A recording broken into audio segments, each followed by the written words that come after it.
मसीह के मधुर और मीठे नाम में आज दिनांक 27 अप्रैल दिन बुधवार को हम आप सब अपम के श्रोताओं का हार्दिक स्वागत करते हैं। आज के दिन के लिए जो वचन है वो लिया गया है पहला इतिहास की पुस्तक उसका 16 अध्याय 29 पद। वचन इस प्रकार से कहता है, यहोवा की महिमा और सामर्थ को मानो, यहोवा के नाम की महिमा ऐसे मानो जो उसके नाम के योग्य है। भेंट लेकर उसके सन्मुख आओ, पवित्रता से शोभायमान होकर यहोवा को दंडवत करो। प्रभु में मेरे प्रिय लोगों, ध्यान दे कि आराधना करने के तरीके के बारे में पवित्र शास्त्र हमें क्या बताता है। वह कहता है कि हमें यहोवा की उपासना भेंट के साथ करनी चाहिए। भेंट देना कृतज्ञ हृदय को प्रतीक करता है। यह हमारे पास प्रभु के लिए प्रेम और सम्मान की अभिव्यक्ति भी दर्शाता है। भेंट देना भी आराधना का एक हिस्सा है।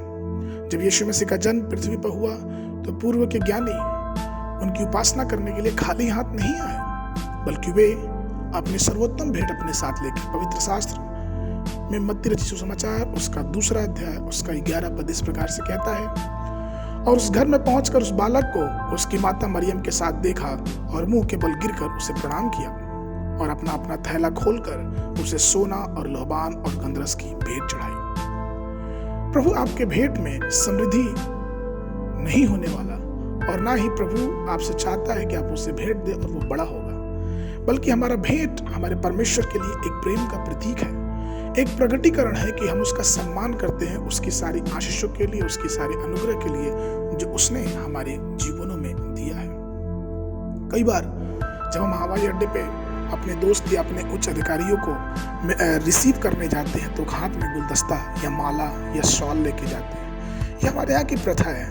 कई बार हम लोगों का स्वागत कुछ मिठाइयों से, कुछ थाली में भरे हुए फलों के साथ करते हैं। ऐसा करने से जो मनुष्य का हम स्वागत करते हैं उसका हृदय सम्मान से भर जाता है। ऐसा नहीं है कि वो उसे उन सब चीजों की आवश्यकता है, लेकिन सिर्फ इसलिए कि वो इन सब चीजों को देख के ये प्रदर्शित करता है कि हम जो उसको स्वागत करने गए हैं हम उसके लिए अपने सम्मान को व्यक्त करते हैं।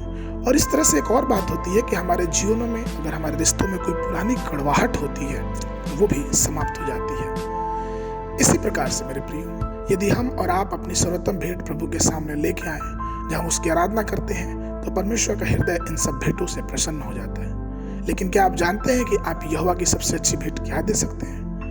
हम उससे क्या ही दे सकते हैं?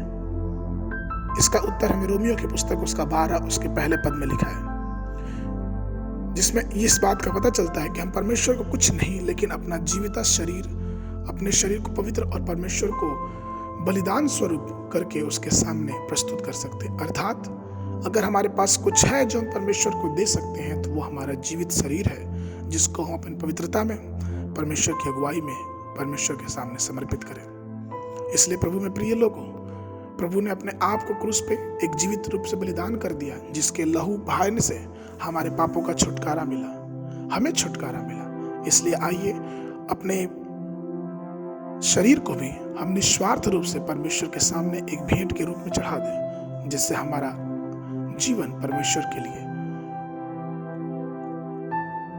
बढ़ता जाए, अनुग्रहित होता जाए और उस जीवन से परमेश्वर की महिमा होने पाए।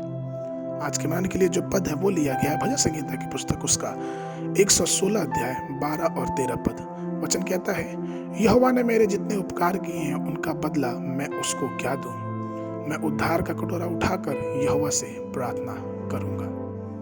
बाइबल अध्ययन के लिए सुबह के समय पहला राजा की पुस्तक उसका 1 और 2 अध्याय, संध्या के समय लूका रचित सुसमाचार उसका 19 अध्याय 28 पद से लेकर 48 पद तक। परमेश्वर आप सबको आशीष देवे।